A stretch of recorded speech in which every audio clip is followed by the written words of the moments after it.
Honey trap ಮತ್ತು ಕೊಲೆ ಸಂಚಿನ ಕುರಿತ ಪ್ರಕರಣದ ತನಿಖೆ ಚುರುಕು ಪಡೆದಿದೆ. ಇದರ ಮಧ್ಯೆ ರಾಜೇಂದ್ರ ರಾಜಣ್ಣ ತಾವು ಕೊಟ್ಟಂತ ಕಂಪ್ಲೇಂಟ್ನಲ್ಲಿ ಪ್ರಭಾವಿ ರಾಜಕಾರಣಿಗಳ ಕೈವಾಡ ಇದೆ ಅಂತ ಆರೋಪ ಮಾಡಿದ್ದಾರೆ. ಇದೀಗ ರಾಜಕೀಯದಲ್ಲಿ ಹೊಸ ಸಂಚಲನಕ್ಕೆ ಇದು ಕಾರಣವಾಗಿದೆ.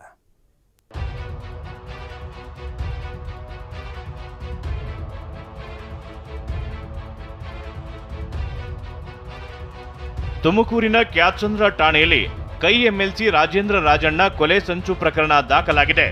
ಉನ್ನತ ರಾಜಕಾರಣಿಗಳ ಕೈವಾಡ ಇದೆ ಅಂತ ಎಫ್ಐಆರ್ನಲ್ಲಿ ದಾಖಲಾಗಿದ್ದು ತನಿಖೆ ಚುರುಕು ಪಡೆದಿದೆ. ರಾಜೇಂದ್ರ ಕೊಲೆ ಸಂಚಿನಲ್ಲಿ ಪ್ರಭಾವಿ ರಾಜಕಾರಣಿಗಳ ಕೈವಾಡ. ಪೊಲೀಸರು ಹಾಕಿದ ಎಫ್ಐಆರ್ನಲ್ಲಿ ಏನಿದೆ ಅಂತ ನೋಡಿದ್ರೆ, ಸೋಮ, ಭರತ್, ಅಮಿತ್, ಗುಂಡಾ ಮತ್ತು ಯತೀಶ್ 5 ಆರೋಪಿಗಳು 70 ಲಕ್ಷಕ್ಕೆ ಡೀಲ್ ಕುದುರಿಸಿ 5 ಲಕ್ಷ ಮುಂಗಡ ಪಡೆದಿದ್ರಂತೆ. ಕೊಲೆಗೆ ಸಂಚು ರೂಪಿಸಿದ್ದು ಆಡಿಯೋದಲ್ಲಿದೆ. ರಾಜೇಂದ್ರರ ಮಗಳ ಜನ್ಮದಿನವೇ ಹತ್ಯೆಗೆ ಸ್ಕೆಚ್ ಹಾಕಿದ್ರಂತೆ. ಆದರೆ ಕಾರಣಾಂತರಗಳಿಂದ ಅಂದು ಸಾಧ್ಯವಾಗಿಲ್ಲ. ಹತ್ಯೆಗೆಂದೇ ಹೊಸ ಕಾರು, ಶಸ್ತ್ರಾಸ್ತ್ರ ಖರೀದಿಸಿದ್ದ ಆರೋಪಿಗಳು ಮಧುಗಿರಿ, ತುಮಕೂರು ಹಾಗೂ ಬೆಂಗಳೂರಿನ ಕಲಾಸಿಪಾಳ್ಯಗಳಲ್ಲಿ ರಾಜೇಂದ್ರ ಚಲನವಲನಗಳ ಬಗ್ಗೆ ಅಪ್ಡೇಟ್ ಮಾಡ್ತಿದ್ರಂತೆ. ಇದರ ಹಿಂದೆ ಉನ್ನತ ಮಟ್ಟದ ರಾಜಕಾರಣಿಗಳ ಕೈವಾಡ ಇದೆ ಅಂತ ಎಫ್ಐಆರ್ನಲ್ಲಿ ಉಲ್ಲೇಖವಾಗಿದೆ. ತನಿಖೆ ಹೇಗೆ ನಡೆಯುತ್ತೆ ಅಂತ ನೋಡೋದಾದ್ರೆ, ಮಧುಗಿರಿ ಡಿವೈಎಸ್ಪಿ ಮಂಜುನಾಥ್ ನೇತೃತ್ವದ ತಂಡ ಪ್ರಕರಣದ ತನಿಖೆ ನಡೆಸಲಿದ್ದು, ಶಿರಾ ಗ್ರಾಮಾಂತರ ಸಿಪಿಐ ರಾಘವೇಂದ್ರ, ಕ್ಯಾತ್ಸಂದ್ರ ಪಿಎಸ್ಐ ಚೇತನ್ ಇದರಲ್ಲಿರ್ತಾರೆ. ಸಚಿವ ರಾಜಣ್ಣ ಪುತ್ರ ರಾಜೇಂದ್ರರ ನಿವಾಸಗಳ ಸಿಸಿಟಿವಿಗಳು, ತುಮಕೂರು ನಗರದ ಪ್ರಮುಖ ರಸ್ತೆಗಳ ಸಿಸಿಟಿವಿ ದೃಶ್ಯಗಳು, ಶಿರಾ ಗೇಟ್ನ ಸಿಸಿಟಿವಿ ಫುಟೇಜ್ ಪರಿಶೀಲಿಸಲಿದ್ದಾರೆ. ಮೊದಲಿಗೆ ಪಂಚನಾಮೆ ನಡೆಸಲಿರುವ ಪೊಲೀಸರು ಹತ್ಯೆ ಸಂಚಿನ ಬಗ್ಗೆ ಸಾಕ್ಷಿ ಸಿಕ್ಕ ಬಳಿಕವೇ ಆರೋಪಿಗಳನ್ನ ಬಂಧಿಸಲಿದ್ದಾರೆ. ಹನಿ ಟ್ರ್ಯಾಪ್ ಕೊಲೆ ಸುಪಾರಿ ಹಿಂದಿನ ಮಹಾನಾಯಕನ್ಯಾರು? ಆ ಮಹಾನಾಯಕನನ್ನ ಪೊಲೀಸರೇ ಹುಡುಕಲಿ ಅಂದ್ರು ಸತೀಶ್.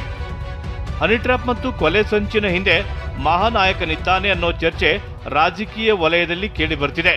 ಆದರೆ ಸಚಿವರಾದ ಸತೀಶ್ ಜಾರಕಿಹೊಳಿ ಮತ್ತು ಮಹದೇವಪ್ಪ ಪ್ರತಿಕ್ರಿಯಿಸಿ ಎಲ್ಲವನ್ನ ಪೊಲೀಸರೇ ಬಯಲು ಮಾಡಬೇಕು ಅಂದಿದ್ದಾರೆ.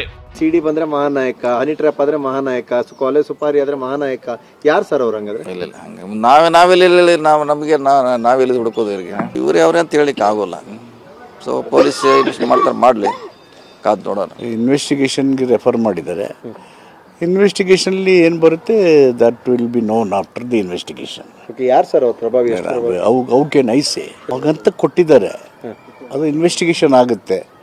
ಅದು ಎಷ್ಟು ಸತ್ಯಾಸತ್ಯತೆಗಳು ತನಿಖೆ ನಂತರನೇ ಅಲ್ವಾ. ಸಚಿವರು ಹೀಗೆ ಹೇಳ್ತಿದ್ರೆ, ಆತ ಹುಬ್ಬಳ್ಳಿಯಲ್ಲಿ ಬಿಜೆಪಿ ಸಂಸದ ಜಗದೀಶ್ ಶೆಟ್ಟರ್ ಮಾತನಾಡಿ, ಹನಿ ಟ್ರ್ಯಾಪ್ನಲ್ಲಿ ದೊಡ್ಡವರಿದ್ದಾರೆಂಬ ಕಾರಣಕ್ಕೆ ಮುಚ್ಚಿ ಹಾಕಲಾಗ್ತಿದೆ ಅಂತ ಆರೋಪಿಸಿದ್ದಾರೆ. ಇದ್ದಾರದಕ್ಕೆ ಅದು ಮುಚ್ಚಿ ಹಾಕುವಂತ ಕೆಲಸ. ಯಾರೋ ಒಬ್ರು ಜನಸಾಮಾನ್ಯರು ಮತ್ತೊಬ್ರು XYZ ಇದ್ರೆ ಇಷ್ಟೊಂದಿಗೆ ಇನ್ವೆಸ್ಟಿಗೇಷನ್ ಮಾಡಿ ಯಾರ್ಯಾರದ ಅರೆಸ್ಟ್ ಮಾಡಿ ತೊಗೊಂಬಂದ್ಬಿಡ್ತಿದ್ರು. ಈಗ ಯಾರನ್ನ ಅರೆಸ್ಟ್ ಮಾಡಕ್ ಹೋದ್ರೆ ಅವ್ರ ಬಾಯಿಂದ ಏನು ಬರ್ತಾವ ಗುರ್ತಿಲ್ಲ, ಹೊರಗೆ ಏನು ಸ್ಟೇಟ್ಮೆಂಟ್ ಕೊಡ್ತಾರೆ ಗುರ್ತಿಲ್ಲ.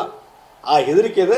ಅದಕ್ಕೆ ಭಾಳ ದೊಡ್ಡ ವ್ಯಕ್ತಿಗಳು ಈ ಹನಿ ಟ್ರ್ಯಾಪ್ನಲ್ಲಿ ಇರುವುದರಿಂದ ಅವ್ರ ಹೆಸರು ಹೊರಗೆ ಬರಬಾರ್ದು ದೃಷ್ಟಿಯಿಂದ, ಅವ್ರ ವೀಕ್ನೆಸ್ ಹೊರಗೆ ಬರಬಾರ್ದು ದೃಷ್ಟಿಯಿಂದ ಇದನ್ನು ಮುಚ್ಚಿ ಹಾಕುವಂಥ ವ್ಯವಸ್ಥಿತವಾದಂಥ ಒಂದು ತಂತ್ರ ಸಿದ್ದರಾಮಯ್ಯ ಸರ್ಕಾರದಲ್ಲಿ ನಡೀತದೆ.